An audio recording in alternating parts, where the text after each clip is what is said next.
Particle three D dimensional box consider करते हैं। हमारे पास एक पार्टिकल है बॉक्स के अंदर जिसका मैस है m, जिसको हम उस पॉइंट को हम कहते हैं m मैस। वो मूव कर रहा है three D dimensional rectangular box में जिनकी साइज है a b c और वो किन एक्सिस के अलोंग है x y z के।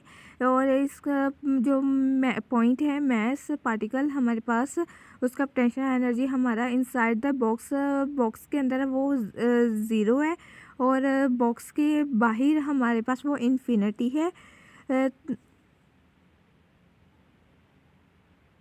हमारे पास कोऑर्डिनेट वेव फंक्शन में पार्टिकल जो मूव कर रहा था बॉक्स के अंदर वो हमारे पास इक्वेशन थी पार्शियल स्क्वायर वेव फंक्शन और partial x square plus partial square wave function और partial y square plus partial square wave function और partial z square plus 8 pi square M over H square E wave function is equal to 0। ये हमारे पास है equation 1। अब हमने coordinates x Y और जी में से हमने वेव फंक्शन को कॉमन लेना है। तो वो हमारे पास है पार्शियल स्क्वायर और partial x square plus partial square और partial y square plus partial square और partial z square wave function plus 8 pi square M over H square E wave function is equal to 0। ये हमारे पास है equation 2। हम जानते हैं कि पार्शियल स्क्वायर और partial x square plus partial square और partial y square plus partial square और पार्शियल जी स्क्वायर हमारे पास डेल्टा स्क्वायर के इक्वल होता है। हमने डेल्टा स्क्वायर को अब पार्शियल स्क्वायर और partial x square plus partial square over partial y square plus partial square over partial z square इधर हमने डेल्टा स्क्वायर को पुट कर देना है। डेल्टा स्क्वायर वैसे हमारे पास लेप्सिकन ऑपरेटर होता है। अब हमने जब पुट किया तो हमारे पास इक्वेशन बनती है partial square wave function plus 8 pi square M over H square E wave function is equal to 0। ये है हमारे पास इक्वेशन 3। इक्वेशन 3 हमारे पास second order partial derivative equation है जिसमें वेव फंक्शन हमारे पास कोऑर्डिनेट्स का है एक्स वाई और जी का जो सा प्रोडक्ट हमारे पास होता है जो डिपेंड सिर्फ और सिर्फ कोऑर्डिनेट पे करता है। मतलब कि हमारे पास वेव फंक्शन एक्स वाई जी वो इक्वल है एक्स वाई प्रोडक्ट है एक्स वाई जी का। अब हमने इसको हम इक्वेशन 4 का नाम दे देते हैं। हमने इक्वेशन 4 को डबल डेरिवेटिव लेना है विद रिस्पेक्ट टू पहले हम x लेंगे फिर y फिर z। विद रिस्पेक्ट टू जब हमने x लिया तो वो हमारे पास आया partial square wave function over partial x square is equal to Y G D square x over D x square. इसको हमने इक्वेशन a का नाम दे दिया। अब जब हमने with respect to double derivative लिया y के और z के वो हमारे पास आया partial square wave function over partial y square is equal to x z D square y over d y square partial square wave function में partial z square is equal to x y d square z over d z square. ये इनको हमने equation B और सी का name दे दिया। अब हमने equation ए और बी और सी को हमने इक्वेशन 1 में पुट किया। हमने जब 1 में पुट किया उधर हमारे पास है y G D square x over D x square plus x z D square y over d y square plus x y d square z over d z square plus 8 pi square M over H square. अब हमारे पास ई के साथ था wave function हमें पता है वो equal होता है एक्स वाई जी के। तो हमने वेव फंक्शन की जगह हमने एक्स वाई जी पुट किया इज इक्वल टू 0।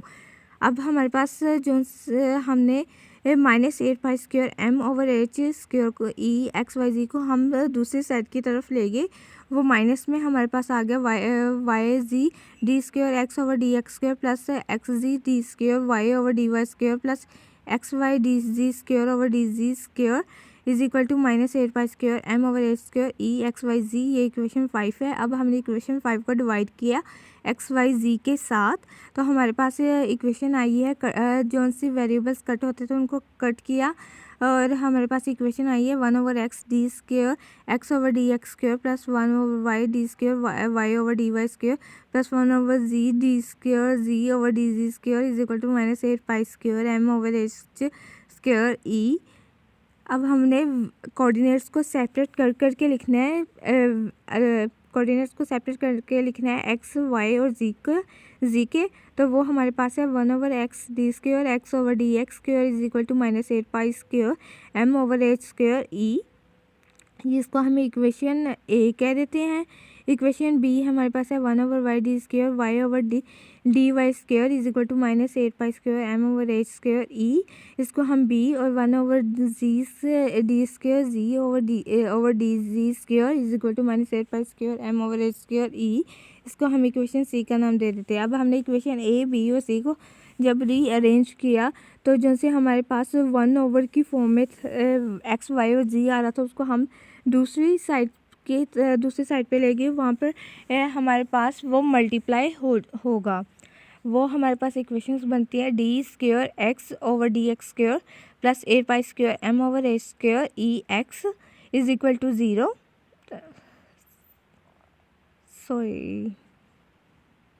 अब हमने इक्वेशन ए, बी, सी को रीअरेंज किया तो हमारे पास जो सी 1/, की फॉर्म में वैल्यूज़ थी, उनको हम दूसरी साइड की तरफ ले गए, उधर मल्टीप्लाई करवाया, और जो सी हमारे पास दूसरी साइड में वैल्यू थी वो हमारे पास थी नेगेटिव में, हम उसको दूसरी साइड में लेकर आगे उसको हमने पॉजिटिव में किया। तो जब हमने रीअरेंज किया तो हमारे पास इक्वेशन आई है d² x/dx² plus 8π² m/h² E x is equal to 0, d² y/dy² plus 8π² m/h² E y is equal to 0, d² z/dz² plus 8π² m/h² E z is equal to 0। ये हमारे पास है। इन तीनों इक्वेशंस को हमने डी ई एफ का name दे दिया।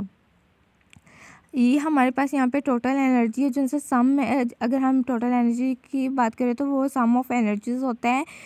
अब हमारे पास सम ऑफ एनर्जीज यहाँ पर हमारे पास कोऑर्डिनेट्स में है एक्स, वाई और जी के। अब ई इज इक्वल टू, हमारे पास इक्वेशन है E is equal to E x plus E y plus E z. इसको हमने इक्वेशन 6 का नेम दिया। अब हमने जब हमारे पास है हमने कैलकुलेट की हुई थी 1D बॉक्स की इक्वेशंस एक्स वाई जी ई एक्स ई वाई ई जी की। अब हमारे पास वही इक्वेशंस है कौन इक्वेशंस थी, X is equal to √2/a sine N x pi x over A, Y is equal to √2b sine N Y pi Y over B, Z is equal to √2/c sine N G pi ji over C. इन equations को हमने 7, 8 और 9 का name दिया। अब हमारे पास ई x E Y और ई जी की वैल्यू क्या थी, हमारे पास ई एक्स की हमारे पास वैल्यू थी E x is equal to n(x²a² over 8m(a²), E y की हमारे पास वैल्यू थी n(y²a² ओवर 8m(b²), ई जी हमारे पास थी n(g²a² ओवर 8m(g²). इनको हमने इन इक्वेशंस को भी हमने 7, 8 और 9 का नेम दिया। हम जानते हैं कि हमारे पास वेव फंक्शन इक्वल है एक्स वाई जी के। अब यहाँ पे हमारे पास जो है 1D बॉक्स में 1D बॉक्स की इक्वेशन वैल्यूज़ आई थी एक्स वाई जी के, हमने वो उन वैल्यूज़ को पुट किया। हमारे पास हुआ wave function is equal to √2ab sine N x pi x over a, √2b sine N Y pi Y over b, √2/c sine N G pi ji over c. अब यहाँ पे हमारे पास under वाली values थी, उनको हमने अलहदा करके लिख दिया। वो हमारे पास थी √8/abc। अब यहाँ पर हमने ABC की जगह V पुट करना है। वॉल्यूम हमारे पास यहाँ पर नॉर्मलाइजेशन फैक्टर या कांस्टेंट है। और अब हमारे पास एनर्जी की भी इक्वेशन थी E is equal to E x plus E y plus E z. यहाँ पर हमने जैसे 1D बॉक्स में हमारे पास वैल्यू आई थी ई एक्स ई वाई जी की, उनको हमने इधर पुट किया। यहाँ पर हमारे पास है E is equal to n(x²a² over 8m(a²) plus n(y²a² over 8m(b²) plus n(g²a² over 8m(c²). यहाँ पर हमारे पास जो से कॉन्स्टेंट्स हैं उनको हमने सेपरेट करके लिख लिया। वो हमारे पास थे a² over 8m bracket n(x² over a² plus n(y² over b² plus n(g² over c²).